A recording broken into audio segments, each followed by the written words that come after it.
Welcome to our study of Daniel chapter 4. My name is Bob Pulliam. I'm the evangelist for the Charlotte Church of Christ, which meets at 5327 South Tryon Street in Charlotte, North Carolina. If you've been watching this video study, then you realize that on each of these chapters I have been giving a title that helps us to remember what is in it. It gives us a description of what the chapter does. Chapter 4, I've given it the title, It is Heaven That Rules. Now this has already been established in the book of Daniel. It's obvious all the way from chapter 1 that God is in charge, and that was important for the Jews to know. But this chapter does it a little bit differently, and that's why I've given it this particular epithet. It comes out and just explicitly tells the reader that God is in charge. Nebuchadnezzar is the king, but Nebuchadnezzar's only the king because God has made him the king. When we look at this chapter, it's really very unique. We begin in verse 1 and we learn that this chapter is actually, I guess you might say it's being dictated by Nebuchadnezzar. He is offering a declaration. The declaration itself comes at the end, but he leads up to it with the reason why he drew his conclusion and made the declaration. But in verses 1 and 2 of chapter 4, we read, Nebuchadnezzar the king, to all the peoples, nations, and men of every language that live in all the earth, may your peace abound. It has seemed good to me to declare the signs and wonders which the Most High God has done for me. So what Nebuchadnezzar is doing is, it appears to me at any rate, that he is having this written out and delivered into the provinces. Perhaps it's being nailed up in prominent places in each province. And so it begins, Nebuchadnezzar the king, to all the people, so on and so forth. So Nebuchadnezzar wants the people in his domain to know that this is true. What he wants them to know is true is found not just in relating what happened to him, but also in his final declaration of who he now realizes the Most High God is. It's easy for us as mortals, although we are mortal, meaning that we will die, it's easy for us to imagine that we're really bigger than we are. As my parents used to say, you get too big for your britches. And you know, we have a tendency to imagine that by our own wisdom and strength we have attained a certain level of expertise, of fame, whatever it might be. Although Nebuchadnezzar, as the king, he has received this dream and it's warned him about this, he's not going to heed it. Instead, he's just going to ignore it and defy it. 1 year after this dream actually takes place, it all comes to pass. Drop down in chapter 4 with me to verse 29. In verse 29 of chapter 4, 12 months later, he, Nebuchadnezzar, was walking on the roof of the royal palace of Babylon. The king reflected and said, Is this not Babylon the Great, which I myself have built as a royal residence by the power of my might and for the glory of my majesty? And boom, everything in the dream then comes true. He had not heeded the warning, so God was going to humble him. Now, we aren't kings, but this has a very real application for us. Although we're not kings, you know, we have a tendency to be impressed by our own intellect, our wisdom, our wealth, our fame, whatever this life seems to have thrown our way because of who we are, of what we've done, of what we've been able to. You know, we have a tendency to imagine that it was all due to our own capabilities. And when that's the case, Daniel chapter 4 is an excellent chapter of the Bible for us to go back and to read and just remember, we are blessed by God. It is the Most High who truly lifts up the most lowly, the most humble, and raises them to whatever level they're at. None of us deserve to reach any level that is greater than the most lowly. And yet when we do, we like to imagine that it was me. Yeah, I've got the wisdom, I've got the knowledge, and yet that's not it at all. It is our God who blesses us, and we should remember that. And so Daniel chapter 4, while we're not kings, we still need to take the message here very much to heart. Now let's talk about the dream that Nebuchadnezzar has, and I'm gonna lump the interpretation together with that dream for the interest of time, and just look at what the dream says and what it actually meant. And we begin here in verses 10 through 12, the beginning of this dream.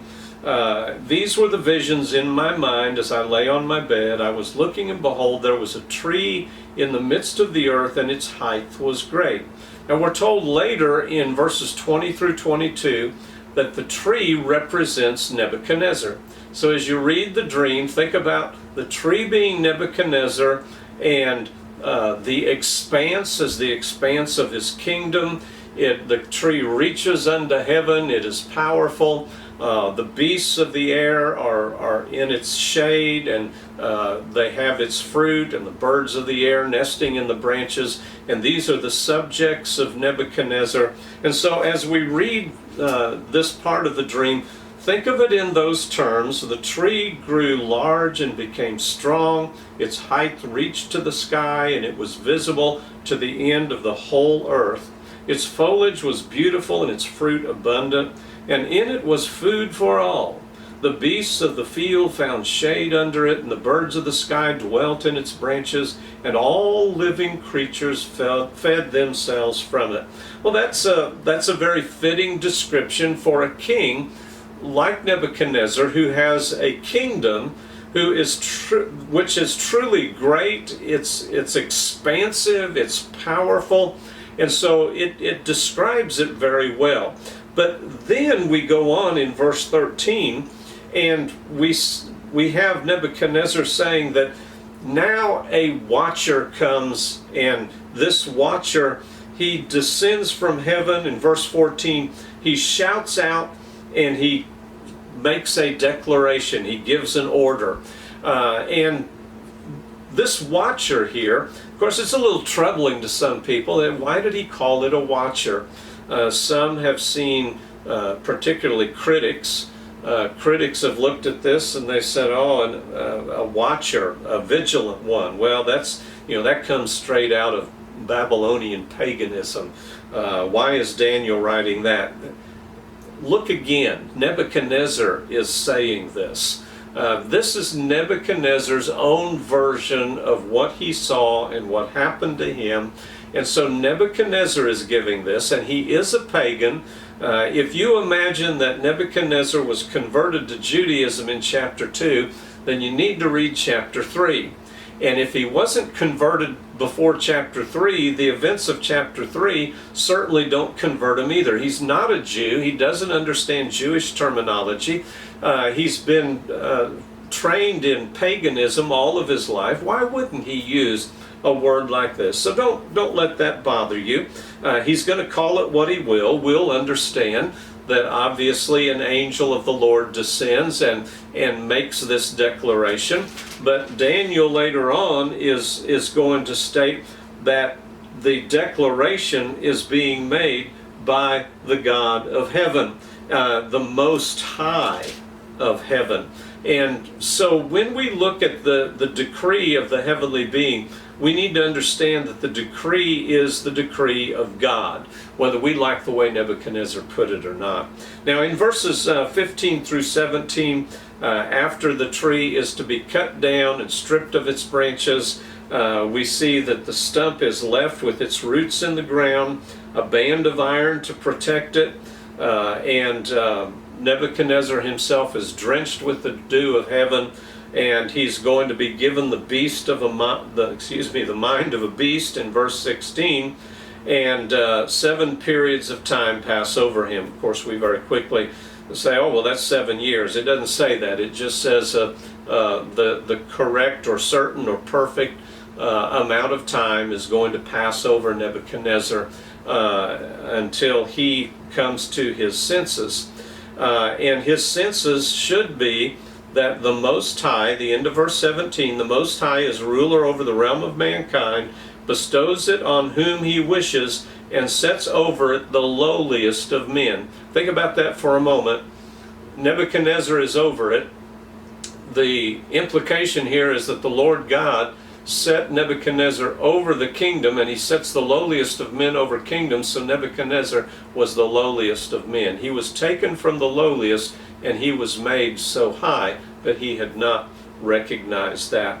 Now, when we look at the interpretation of the dream and how it actually comes out eventually, it seems very unlikely. In fact, some would find it absurd that he is given the beast of a mind, that he would actually eat the grass of the earth, the end of verse 15. That just does not seem reasonable, seems absurd, and yet there are two things that have to be remembered about this. First of all, this isn't just any book. This is not Greek mythology. This is the Bible, and we're talking about the God of heaven. If you don't believe there is a God who has power and might and deals in the affairs of men, then yes, you are going to find this absurd. In all likelihood, you'll just use it as a tool to whack away at the Bible and to say it's not really inspired of God. But you're forgetting something. What if there is a God? If there is a God, then this is totally reasonable. It's the best way to humiliate a man and bring him to his knees so that he looks up to the heavens and realizes who his God really is. If there is a God, couldn't he do this? Now don't crawfish on this and say, well, there's not a God. No, I'm asking you, if there were a God, would he be able to do this? And the answer is yes. The answer is yes. So don't deny that there is a God because this is in the Bible. You need to first of all determine whether there is a God. I believe, and for good reason, that there is a God. And that he is the God who, in this situation, took a man and humbled him. But then, that's just the practical, that's just the logical approach to looking at this question. With a little more knowledge, an individual can look at this and can say, well, this actually is not without precedence. There is a condition, a disorder. I'm not exactly sure what medical science would want to classify it as, but it's called lycanthropy. It's where an individual actually believes that he is a wolf. If a man could believe that he is a wolf and act like he is a wolf, then why couldn't a man believe that he is a beast of the field and eat grass like a beast of the field? If not, why not?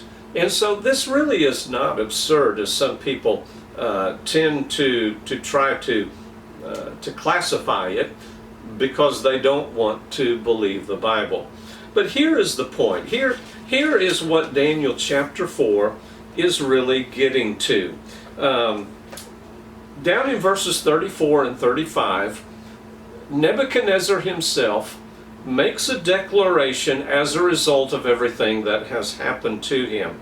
So verse 34, but at the end of that period, I, Nebuchadnezzar, raised my eyes toward heaven, and my reason returned to me, and I blessed the Most High, and praised and honored him who lives forever. For his dominion is an everlasting dominion, his kingdom endures from generation to generation, and all the inhabitants of the earth are accounted as nothing. But he does according to his will in the host of heaven, and among the inhabitants of earth. And no one can ward off his hand or say to him, What hast thou done? Nebuchadnezzar learned this the hard way. Here is Nebuchadnezzar. He's in his palace. When this is fulfilled, as we read earlier in verse 30, the king is saying, is this not Babylon the Great, which I myself have built as a royal residence by the might of my power and for the glory of my majesty? And then he could not ward off the hand of the Lord. Boom. The Lord struck him. The Lord declared, okay, you're not going to listen to me. I warned you, and now your dream's going to come to pass. And it did. And he became like a beast of the field. He was humbled.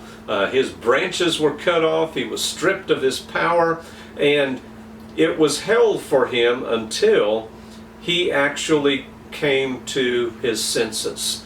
And his senses were not going to be coming to his senses until he acknowledged God. And that's true for anyone today who denies God. They are out of their senses. They need to come to their senses and recognize the Most High God. We live in this age where God is forgotten, He's denied, He's abused, He's railed against, He's accused, and we need to remember who He is. We need to remember that we do not have the power and the might that we think. So we've sent men to the moon, and they've walked on the moon. So what? So we have plans to go to Mars. This is the God of heaven. Can we really imagine that He's impressed by the things that humans have created and done? He created everything that we use to do what we're impressed by.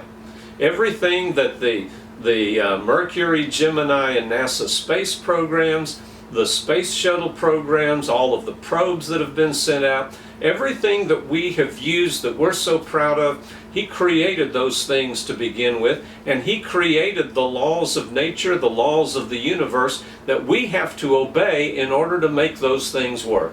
And we sit by and we pat ourselves on the back and we say, wow, aren't we really something? We can do great and wonderful things.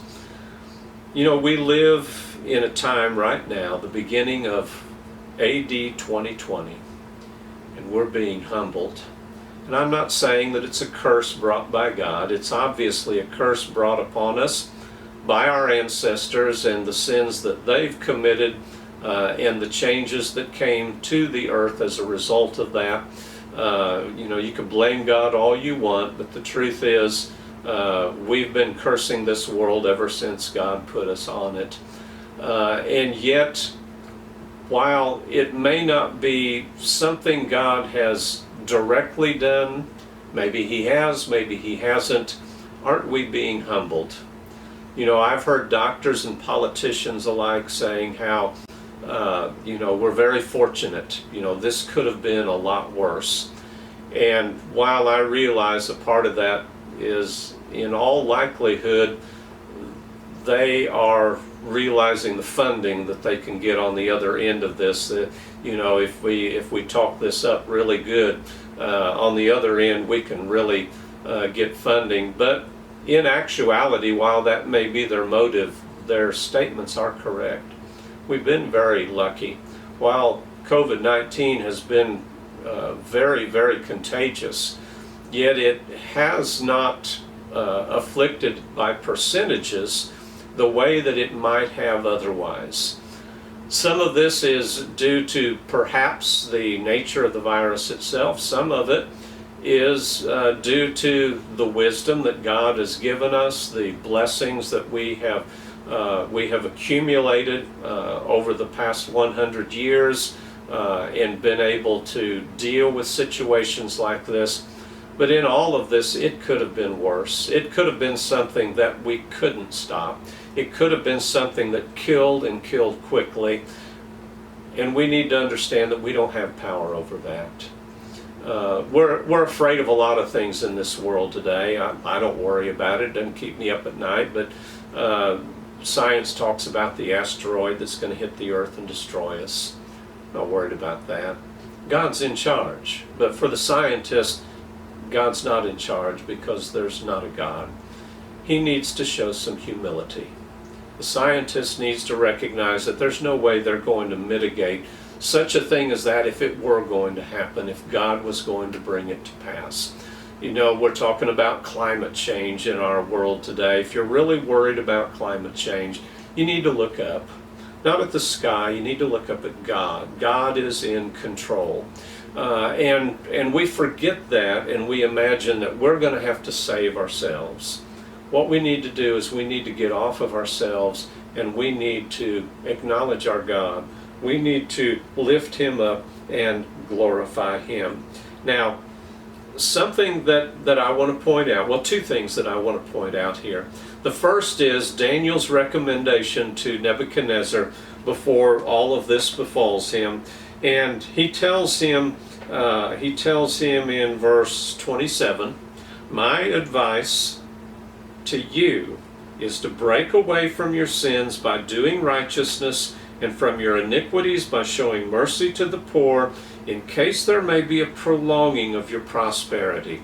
That's an excellent, excellent prescription for us. That's great advice. And then the very end of chapter 4, in verse 37, here is what should be on our lips regarding our God.